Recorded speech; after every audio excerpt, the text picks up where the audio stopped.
Alright, today we are starting 5D notes. 5D notes should be pretty easy, okay? It should be a review of what we have done in KC3, okay? So, our target for today is to determine how the solutions of a linear system can be represented and interpreted. So, we have to read a graph and we need to describe what does it mean, okay? Just like with word problems and any type of graph, okay? Remember in Target 5C, we were talking about systems of inequalities because we were talking about more than one inequality. Okay, well now we're going to talk about systems of equations. Okay, so systems of equations again mean more than one equation. So we're going to be looking at two equations. Okay, and again, they tell you identify the solution for the graph of the system of equations. System means more than one equation. Obviously, you can see that we have two lines in each graph. How do you find the solution in this system of equations? Well, the solution is every time the lines intersect with each other. So every time the lines intersect with each other, that's where we're going to find our solution. All right, for instance, I have in the first graph, I have a red line and a green line, okay? How many solutions does this one have? Well, I only have one because they only intersect one time. Intersecting means that when those two lines cross each other, okay? And this is at this point. Every time you tell me there's going to be a solution, you need to write the coordinate point. So the coordinate point always starts with an X and a Y. You should know this by now. So the X is 1 and your Y is 3, okay? The next one, how many solutions does this one have? Well, I have the blue line. Okay, the blue line is one line only. Okay, these are the lines that go up and down like this. Okay, why? Because it's increasing, decreasing, increasing, decreasing. Okay, so it's just one line. And the red line is another line. So, how many solutions I have for this one? I have 2. It intersects at this point and intersects at this point. And again, you need to write my coordinate point. Okay, for the first one I have -4 and -1. The next one I have 0 and -1. Alright, the last one. Try it on your own. Pause the video, stop the video, and try it. Alright, by this time you should have already tried it. This one has one solution, and my one solution is at 3, 1. Okay, pretty easy. Right? All you have to do is look at the graph, where they're connecting, and just pick my coordinate point. That's it. Alright, moving on to the next. All you have to see and read, all you have to do is read the graphs, understand the graphs, and then we can answer any questions, right? The first thing that you need to do is you need to identify what is the x-axis talking about and what is the y-axis talking about. So the x is talking about the number of miles and the y is talking about the total cost. That means that the total cost for a cab, okay, so the total cost for a cab depends on the number of miles, okay? So option A, it says that after 1 mile, the blue cab costs $14. Is this true or not? Oh, I'm sorry, I didn't even read the instructions. It's telling us to write if it's a true statement or if it's a false statement. We also need to correct each false statement. Okay, so we need to write if it's true or false, and if it's false, we need to fix it. Okay, so after 1 mile, the blue cab costs $14. So after 1 mile, so this is my 1 mile, this is my blue one. Okay, how much does it cost? $6. So this is false, and I'm just putting the letter L for false, and I'm writing after 1 mile,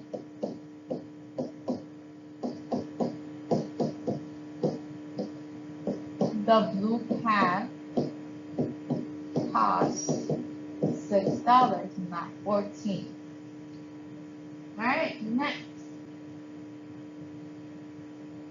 It says the blue cab is more expensive than the yellow cab.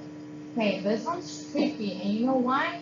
Because look at this one. Let's use the same one. If we use 1 mile, okay? So if I use 1 mile, for the blue one, I have $6, right? For the yellow one, how much do I have? I have like around $3.50, right? That's how much it's gonna cost. So in in the beginning, yes, the blue cap is expensive than the yellow one. However, what if I had 7 miles? How much is the blue? The blue is 11, and the yellow one is 15. So, the blue cap after 30 miles, after more miles, the blue cap costs less than the yellow one. So, is this true? This is not true. This is false. It depends on the miles.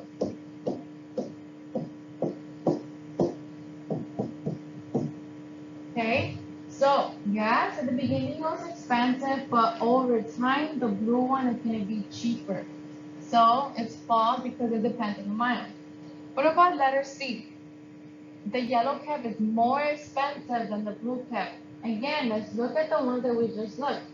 At the beginning, the yellow one is cheap, but over time, the yellow one's gonna be more expensive. So again, this is false, and it depends on the miles.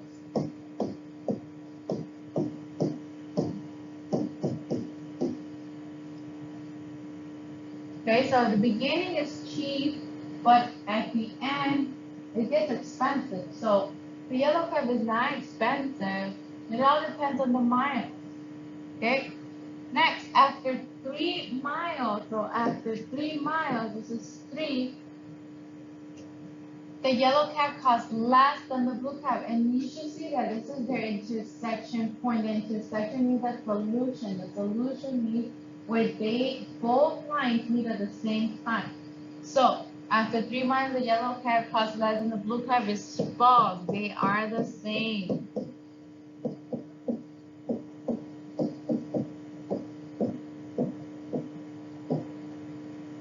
And the last one, if you travel 3 miles, the yellow cap and blue cap will both cost $8. That is true. And like I said, this is your statement that is $8, so this is true. So it's pretty easy. We've done this problem in KC3 where we have to read the graph and understand it, right? But obviously the difference is that in KC3 we only did it from one line. Now we're doing it with 2 lines, okay? So try the next one. Alright, before we get to this problems, they're pretty easy. I want to give you the rules to this, okay? So, the rules for this is that we have this equal sign, right? If I have this equal sign, that means that they're telling me that it's going to be equal. And what does the equal sign mean? The equal sign means that one side has to equal the other side, right? Okay, so for instance, number 1, so number over here, number 7. 7 equals 7. Don't I have the numbers both in both sides? That means that 7 does equal 7. So this is a true statement. And because it's true, we're going to have many solutions.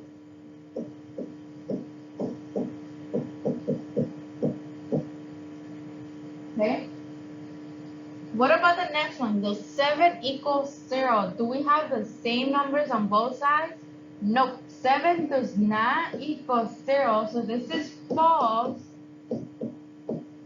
Guess how many solutions we're going to have? We're going to have no solutions.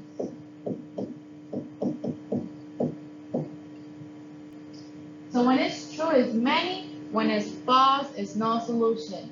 What about the last one? We have x equals 7. That's telling us that that one variable has to equal 7. Okay? So every time you see an x, that means that it's going to equal 7. Okay? So because we only have one variable, it's going to have one solution.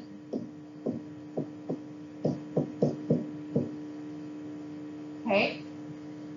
So those are your 3 options. Many, no solutions, or one solution, right? So let's try number 1. Number 6. It says -5 equals 0. Is this true or false? Do we have both zeros or both -5? No. So this is going to be no solution. Okay, number 7, we have 0 equals 0. Don't we have both zeros at both sides? So that means 0 equals 0. This is true, So this is many. Okay, what about the next one? -2 and 5. Does that equal each other? No, so there's no solution. Can you keep trying the rest of the problems, please?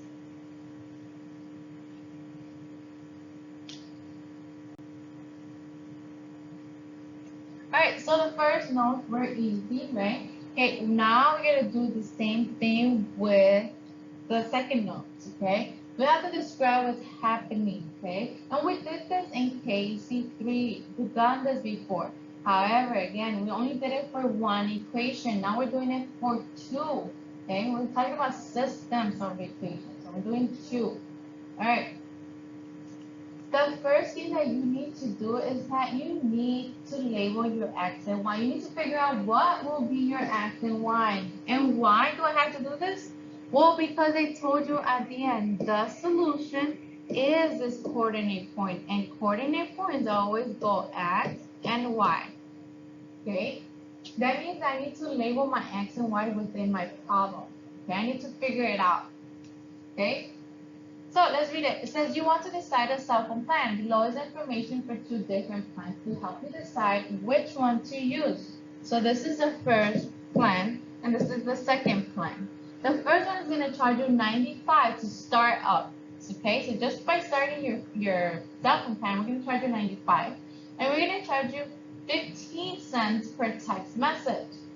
The next one is going to charge you $30 and 20 cents per text message. The situation can be modeled by the following systems of equations, where C represents the total cost and M represents the total text message. Okay, so they gave you the equations right here. This is for one, and this is for the second one. Okay. All right. The first thing that you need to figure out is that look at the letters they give you. They gave you C and M. Okay. C of M. So the beginning of it reminds me of f of x, right? And f of x equals y. So if f of x equals y, that means that C of M has to equal my y. And again, C represents what? C represents the total cost. They give it to you. C equals C. Sorry, C equals y. There you go. Y equals C, C equals Y, so Y means the total cost. Okay, next, my equation keeps going with mx plus b. Okay, again, the b stands for the starting fee, right? This is my starting fee. This is 95 and the 30. That's how much they're going to start, and they tell you, okay? Next, they tell you your slope. Your m is the how much they're going to charge you per text message, and they tell you it's right here, so that means that this is my slope. The only letter missing is my x, right? So my x on this problem has to be my m. This has to be my x. And your m represents what? They tell you right here, your m means the number of text messages. All right, once you label that, you're going to be able to understand this. So y, let me just rewrite it here in the bottom. It says y equals c, which means the total cost. Right? And I also figured that x equals m, which is my text messages.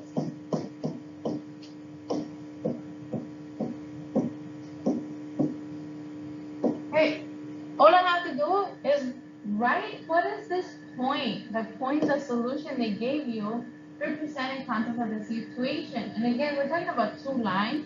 So the solution means when those two lines are gonna intersect with each other. Okay? That's my visual to this problem, where the solution is the intersection point. What does it mean? Well, it means that both cell phone plans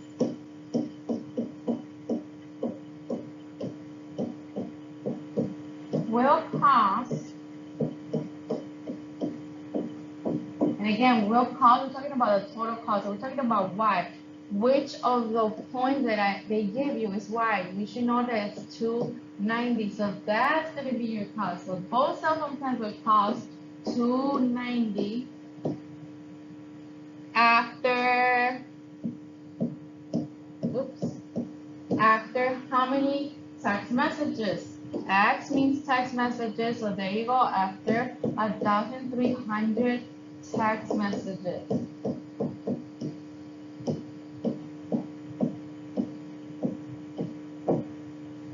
And that's it.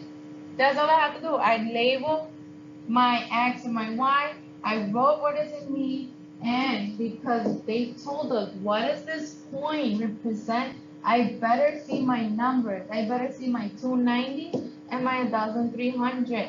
Okay, and we better be talking about both.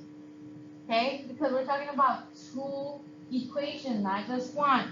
So those are the three things that I should see within this problem. Okay, so try the next one. Alright, same thing that we did for those two problems, we have to do it again, but instead of writing a whole word problem, they give it to you in a graph. Again, you still have an intersection point, okay? So it says, an economist is examining the cost of community college and the cost of a family vacation to Disneyland, represented in the graph below. The point of intersection is 3.51, comma, 7,000. What is the point of intersection representing concept of the situation? So again, we have to describe what does it mean. Or again, we're talking about graphs, so I need to label, well not label, but we need to understand what is happening on the x-axis and on the y. On the x, we have years since 1970. On the y, we have costs. Okay, so notice how they say 1970. That's how much they start, right? Now we're talking about years, and again, my coordinate point is x and y. That means that 3.51 has to be the year. And I don't think we have ever talked about years in as decimals, right? We always talk about whole numbers, either years as 4 years, 3 years, but I have never said 3.61, 3.71. I never expressed the years in decimals. Okay, that means that we need to round the numbers, okay? So about, okay, that's how we're gonna start this sentence because we don't know exactly what 3.51 years is. So we're rounding. So about what year we're talking about. Since x is years, I'm gonna round that number to 4. The y stays the same. So this is my new coordinate point, okay? All you're gonna do is add the numbers of years, because years is x, so years is 4, with how much they started, the year that they started. So 1970 plus 1994 is 1974. So about 1974, not about, let's switch it to around, because we're talking about a year. So around 1974, both college and vacation will cost, and what is my y? My y is 7,000, so it will cost 7,000.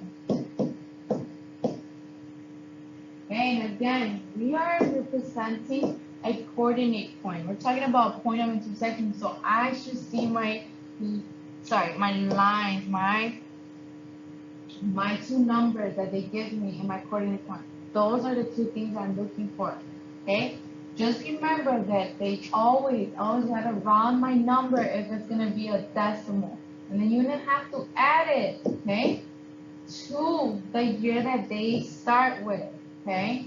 That's how I got 1974. So can you start the next one?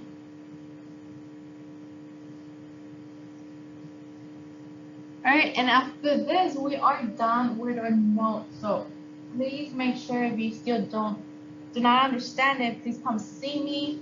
I was here mornings, okay? So I'm no longer after school, so just morning. So please be here at 8 to 840, that's where I'm gonna be.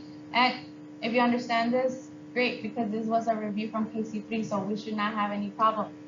Don't forget, if you have any other questions, please send me a remind message or put a comment on the video below, okay? So hopefully we understand target 5D.